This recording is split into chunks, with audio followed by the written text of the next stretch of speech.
Bueno, pues buenas tardes. Estamos aquí una vez más para pasar otro ratito juntos. Javier Medina de Handudi, ¿qué tal? Encantada de verte y de escucharte otra vez. Encantado, la verdad que es un placer de volver a vernos. Y servidora, Lucía García. Y bueno, hoy vamos a continuar con la temática del último episodio. En el último episodio hablamos de cómo identificarte si eres una persona tóxica.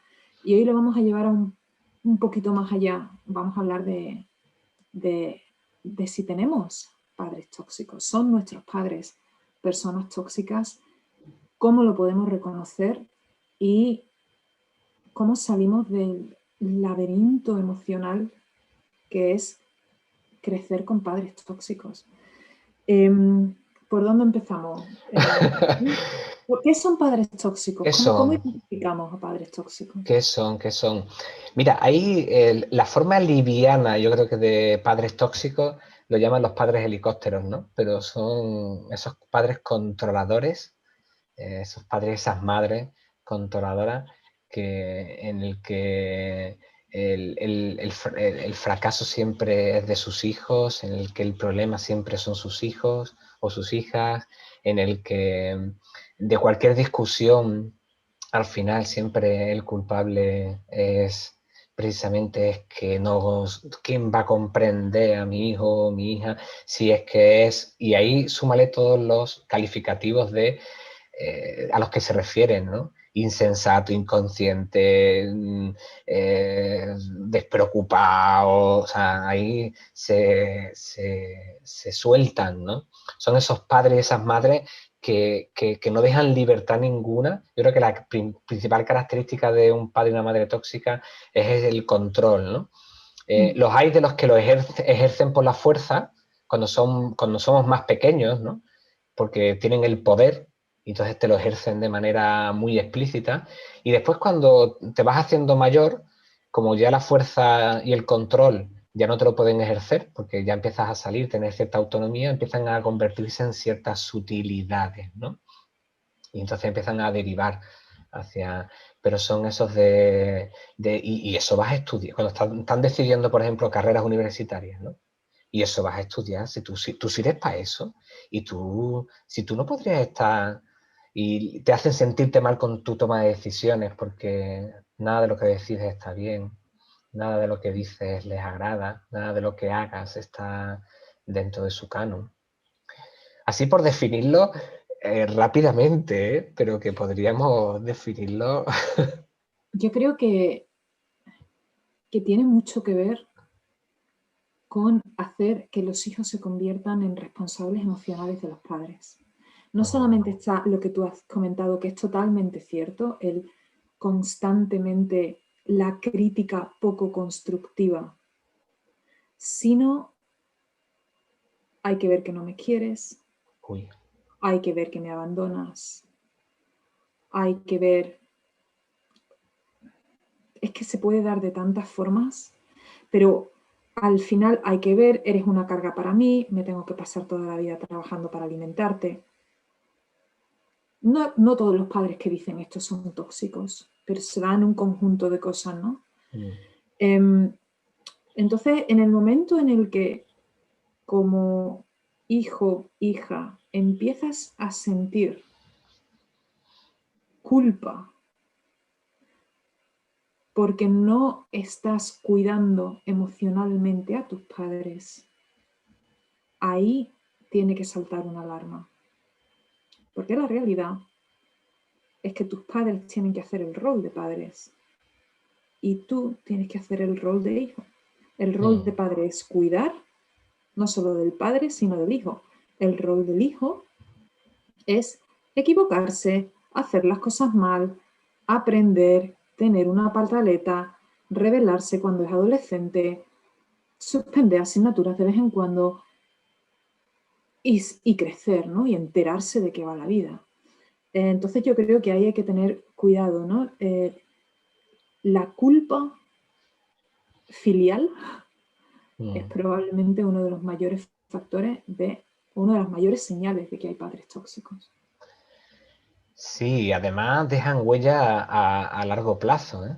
O sea, cuando creces en un entorno porque posiblemente nos estéis escuchando, seáis jóvenes por un lado, pero también hay personas adultas, ya con padres a lo mejor con cierta edad, mayores y tal, y que se ejerce esa toxicidad de manera distinta a lo largo de la vida.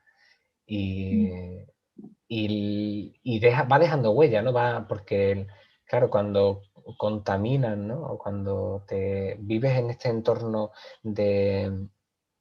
con tus padres, con tus madres, de esta manera, claro, puede ser que hayas estado creciendo, tengas 43 años, o 45 años, o 50, y sin darte cuenta hayas estado creciendo con padres que te hacen sentirte mal, ¿no? Y cuando se hacen muy mayores, es que no vienes a verme, es que yo sin ti... O sea, y es verdad que es lo que tú dices, porque ni todos los tóxicos tienen frases, o sea, porque a mí me cuesta mucho trabajo identificar como afirmaciones, ¿no? Son más tipo actitudes, ¿no? Son estos padres que por mucho tiempo que les dediques, siempre te hacen sentir culpable, siempre te hacen sentir mal, ¿no? Entonces, al principio es de una manera, pero cuando son mayores también lo hacen, ¿no? Se convierten en hijos, en bebés o en adolescentes, y ahora es ese adolescente de 80 años o de 70 que te sigue ejerciendo, ¿no? Y también se dan mucho los ataques de ira. Es muy fácil tener un ataque de ira con un niño. Es un niño. ¿Sabes? ¿Qué pasa? Cuando creces en un medio donde hay constantes explosiones de ira que vienen de un adulto, ese niño lo que aprende es, mejor será que no hable, si hablo es peligroso, mejor será que me calle lo que siento. Se aprende a funcionar a través del miedo, se crea un estado de... El mecanismo de supervivencia se altera de tal forma que un padre tóxico desde la infancia, con problemas de ira, con problemas de enfado, que no reconozca nada de lo que haces, que sea positivo, las consecuencias que tiene eso en los hijos son devastadoras. O sea, estamos hablando de culpa crónica, estamos hablando de no verse, porque claro, el hijo absorbe, eres su padre o eres su madre, lo eres todo para él. Lo que tú le digas que es él, eso es lo que él va a pensar. Entonces, acabamos viendo unos patrones generacionales de padres o madres abusivos que generan padres y madres abusivas, que generan padres y madres abusivos, porque cuando creces en un medio así, la culpa se convierte en crónica, no tienes un centro emocional, no tienes ni idea de lo que significa tener límites sanos, no tienes ni idea de lo que significa expresarte o expresar tu dolor o tus emociones de una manera sana. Entonces, las consecuencias de tener padres tóxicos a largo plazo son devastadoras. Lo hemos dicho antes, yo creo que en mi consulta literalmente el 97% de clientes que puedo ver están en terapia porque tienen padres tóxicos. Y después hay un matiz aquí, ¿no? Y es que reconocer que tu padre es tóxico o que tu madre es tóxica implica romper un sentimiento de lealtad que está creado a través de la culpa durante años. Y pensar, es que si digo esto de mi madre o de mi padre, los estoy estoy abandonando, es una trampa muy fina. No, puede ser que tu padre y tu madre sea tóxica y que te quiera. Y Sí. puede coexistir que necesites hablar de tu dolor y que eso no te convierta en un mal hijo o en una mala hija. ¿Tú qué crees?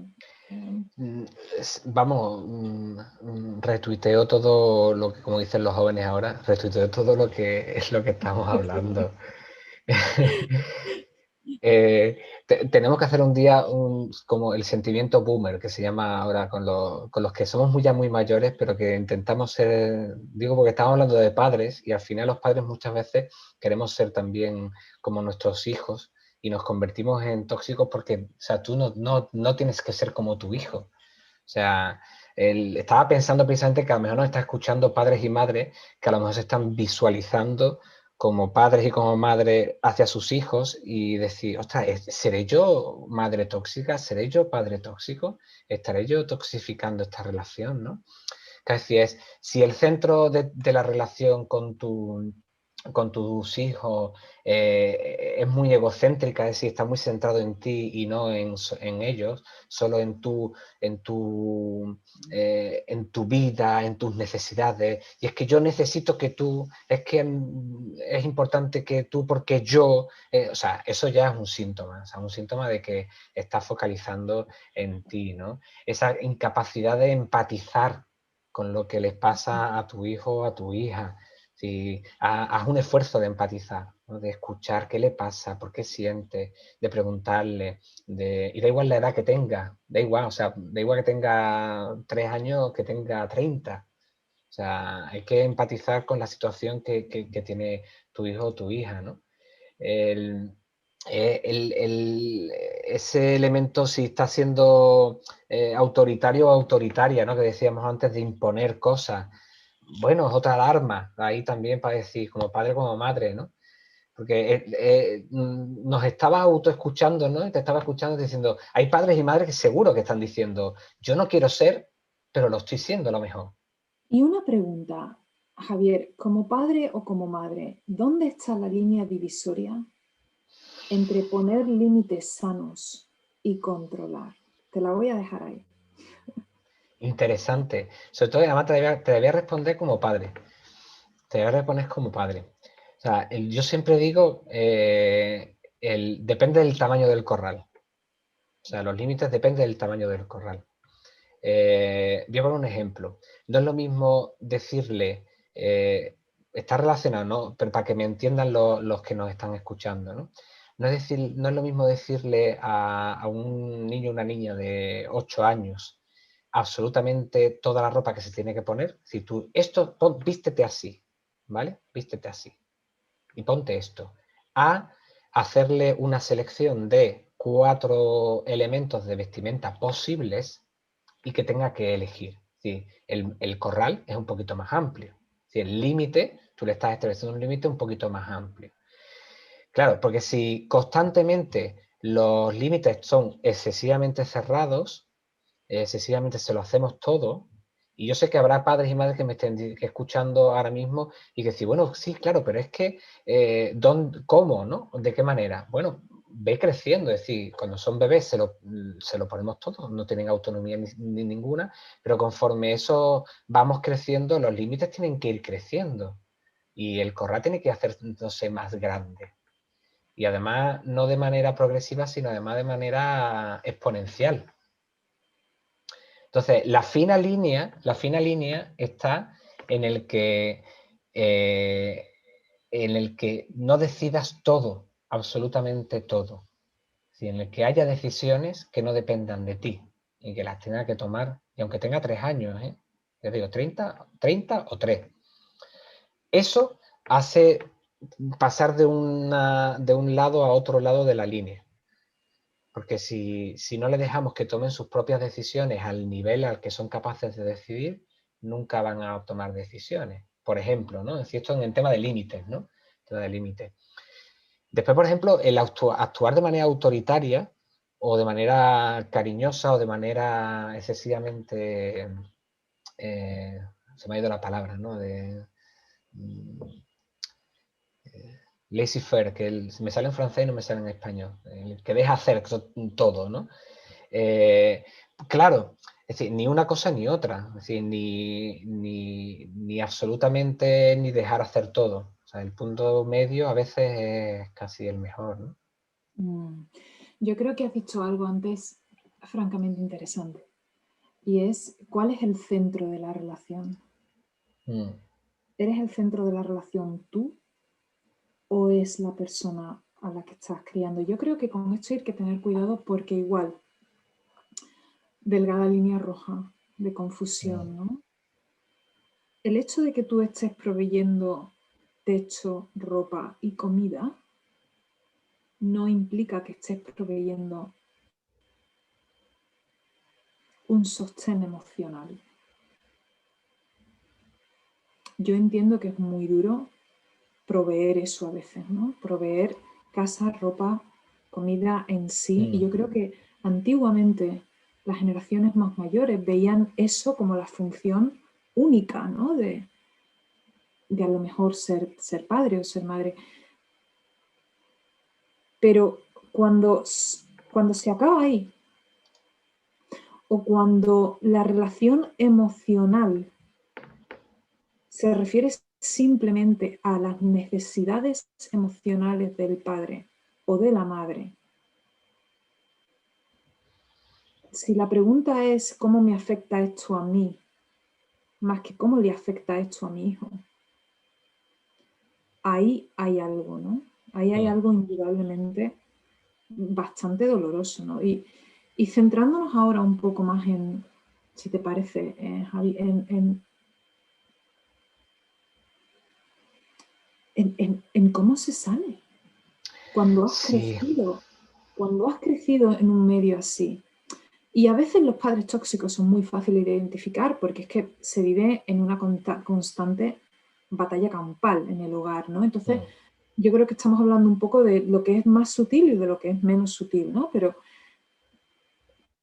¿cómo se sale de ese, a nivel emocional, de ese laberinto tan complicado, ¿no? Porque es el amor, o sea, sentimos verdadero amor por nuestros padres, pero Claro. ¿qué implica salir de ahí? Sí, porque sobre todo salir sin que el rechazo y el desprecio sea el rey, ¿no? de ese salir, ¿no? O sea, yo creo que ahí hay un elemento primero que es el autofortalecer nosotros mismos, autofortalecer nuestra imagen personal, fortalecernos nuestra manera de respetarnos, ¿no? De querernos, porque nos estamos devolviendo lo que nunca ha estado, ¿no? Antes tú lo decías muy bien, ¿no? En la relación el foco no había estado donde tenía que estar, era en mí. En la relación filial el foco tenía que estar puesto en mí y nunca ha estado ahí. Entonces, ¿quién lo va a poner si no lo pongo yo? Porque mis padres no lo han puesto. Entonces, recuperar ese foco requiere un esfuerzo doble de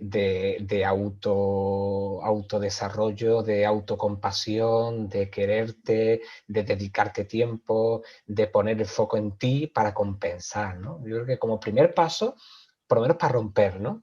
Para decir, no, espérate, yo soy el centro, yo soy y mis emociones son estas y focalizarte ahí, ¿no? Sí, yo creo que eso es fundamental, ¿no? Aunque al hacer eso vamos a sentir culpa. Claro, claro, claro. Sí, Indudablemente sí. porque, y ahí entra mucho, es que si me centro en mí soy egoísta, es que eres un egoísta. No, no soy egoísta. Cuidarse uno no es ser egoísta. Yo creo que para mí hay algo que es fundamental y es separar a nivel emocional lo que te pertenece a ti de lo que le pertenece a tus padres.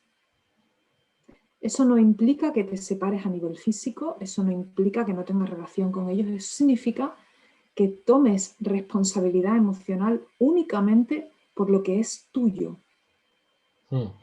Y es difícil andar esto es un camino complicado, porque durante toda tu existencia te han hecho responsables de emociones que no eran tuyas. Entonces, y aquí también pienso que hace falta ayuda profesional para separar esto, ¿no? ¿Qué pertenece a ti? ¿Qué te pertenece a ti? ¿Qué es tuyo? ¿Y qué es de tus padres? Porque en el momento en el que empezamos a darnos cuenta de que no tenemos que cargar las emociones de nuestros padres o las emociones que nuestros padres nos han puesto encima que no eran nuestras, ahí algo se relaja, se desinfla y ya simplemente cuando te viene ese es que es culpa tuya, puedes decir, no lo ves. A veces no hace falta ni decirlo, porque como tienes tan claro ya que no lo es, ni siquiera reaccionas, ¿no? Ya no te toca tanto. Entonces yo creo que eso es básico, ¿no? Separar lo que es tuyo a nivel emocional de lo que es de tus padres, ¿no? Las herencias emocionales, ¿no? Se habla muy poco de las herencias emocionales. Y son herencias que además se dan en vida y sin que lo sepas, ¿no?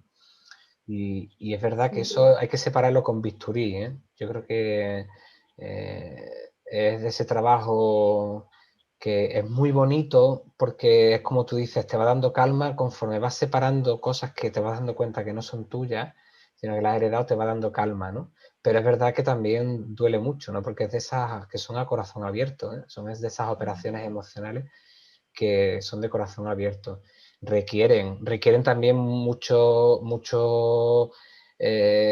bueno, abrirte al 100% y que quien vaya a lidiar con eso sepa lidiar con ese mapa, ¿no? Con ese mapa. Sí, o sea, es verdad que eso es esencial. Yo creo que también hay otra cosa, sobre todo por sanar la relación, que es no replicar, o sea, tú no replicar con ellos cosas que ellos han hecho contigo, sino no devolvérselas, porque también se da mucho, sobre todo cuando avanzamos en la edad y nos convertimos en padres de nuestros padres, cuando se hacen ya muy mayores y empiezan a actuar como jóvenes, adolescentes. Ya sabemos que llega ese momento, ¿no? Que tenemos ese retroceso en el que de alguna manera nos convertimos en nuestros padres y entonces es decir, espérate, ¿esto por qué lo estoy haciendo? ¿No? O sea, esto estoy replicando, esta actitud que estoy teniendo con ellos ahora, o sea, no dejarte llevar, ¿no? Y no replicar, no devolvérsela, que no haya esa venganza, aunque no sea consciente, ¿no? Pero Si hay esa necesidad de venganza, no lo has sanado. Cuando lo has sanado, no te hace falta vengarte. Es más, cuando lo has sanado, lo que puedes sentir es compasión. Compasión por el estado emocional de personas a las que quieres. Eso no implica que vayas a dejar que te queme. Pero sí que puede haber grandes dosis de compasión. Sí, sí. Yo creo que otro punto importante es el hacerte padre de tu niño interno. Y esto es igual, hay que tratarlo con cuidado porque hay muchas personas que cuando tienen que dar ese paso de decir, soy yo el que me tengo que dar todo ese amor que no recibí, se pueden sentir muy solas. Puede ser un punto al principio donde podemos encontrar mucha soledad e incluso mucha injusticia, que eso también hay que trabajarlo, ¿no? Pero cierto es que en el momento en que empiezas a hacer ese trabajo de rescatar a tu niño interno, que además es un trabajo maravillosamente bonito, ahí yo creo que se gana mucha autosuficiencia y comienzas a formar ese centro del que estamos hablando, ¿no? Que necesitas formar para funcionar en la vida, ¿no? Sí. Tenemos que apuntarnos, por cierto, a hacer un capítulo sobre qué significa eso del niño interno, que tú y yo lo tenemos muy claro. Muy claro. pero los oyentes o que nos ve a través de YouTube en el canal, muy posiblemente a lo mejor no sepan, ¿no? Sí, o sea, rescatarlo primero hay que reencontrarse con él también, ¿no? Porque muchas veces también cuando vivimos con padres y madres tóxicas se queda como escondido, ¿no? Es relegado y hay que incluso buscarlo, ¿no? Yo creo que hay otra cosa también que hay que hacer, ¿no? Que es perdonar. Yo creo que hay que perdonar. No han sido, muy posiblemente no haya sido provocado, no haya sido buscado. Es una mala gestión emocional, son personas que no han sabido gestionarlo y no ha habido una mala intención de ello, ¿no? Entonces hay que saber perdonar, porque el perdón es necesario para comenzar la sanación, si no... Sí, eh, entonces, ese ejercicio también de no te tengo rencor, de no te tengo, no te guardo nada y además te perdono porque sé que no ha sido. O sea, eso que incluso a veces el ejercicio de verbalizarlo, ¿no? En algún momento, ¿no? mm, De, del proceso.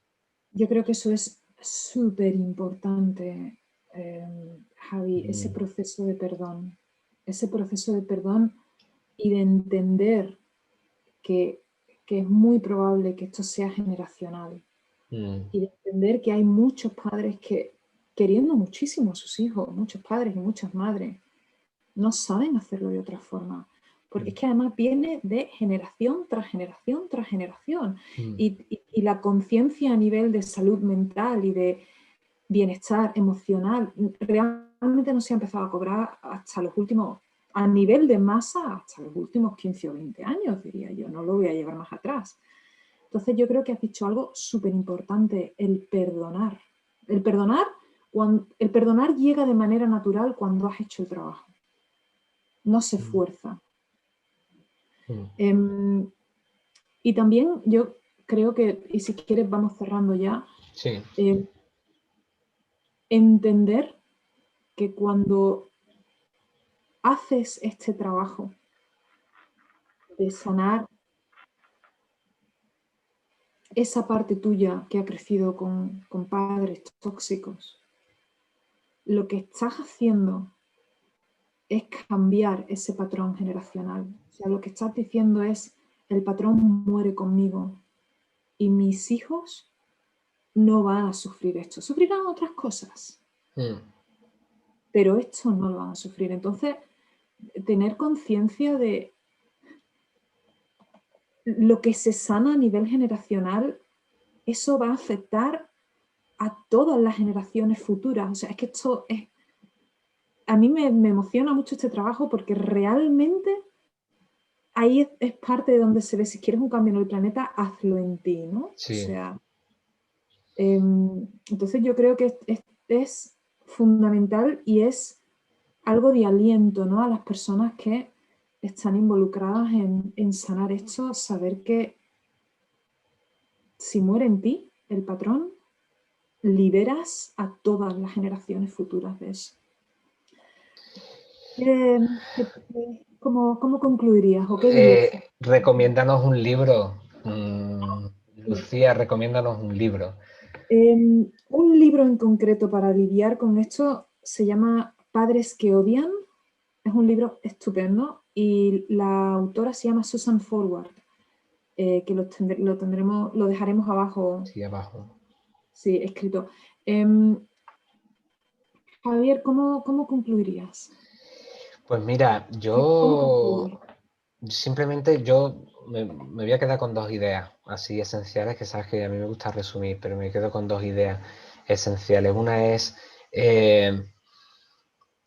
y además lo has dicho al final, y a mí me marca mucho, ¿no? Es porque es importante tomar conciencia de si somos padres o madres tóxicas o si hemos vivido en entornos con padres y madres tóxicas, y es no repetir modelos generacionales. Que termine en mí ese patrón de toxicidad, ¿no? Esa es quizá de las cosas más bonitas porque es como tú dices, ¿no? O sea, transforman el mundo, transforman la realidad y transforman el futuro, ¿no? O sea, que mis hijos y mis hijas no hereden esto, que no lo hereden, que hereden otra cosa, pero esto no. Y después el elemento de sanación, liberación, calma, satisfacción que sentimos cuando descubrimos y comenzamos un proceso de sanación, ¿no? El que animar a que en el momento en el que te descubras que has vivido en un entorno de padres o madres tóxicas, no lo dejes ahí, que continúes caminando. Pues sí, toda la razón, Javi. Bueno, pues nos vamos a despedir aquí. Hasta la siguiente. Javi, muchísimas gracias, es un placer. Y bueno, recordaros que os suscribáis, que le deis deditos para arriba en todas las plataformas, que le podáis dar deditos para arriba, que nos ayudáis haciendo eso y ayudáis también a, bueno, pues a pasar este mensaje que estamos queriendo poner ahí fuera. Y tenéis tanto los datos de Javier como mis datos. Si alguno de vosotros tiene alguna duda o quiere contactarnos o necesita algún tipo de ayuda con esto, nuestros datos están a pie de página. Y bueno, nos queda despedirnos y hasta la próxima, ¿no? Que tengamos una vida llena de emociones.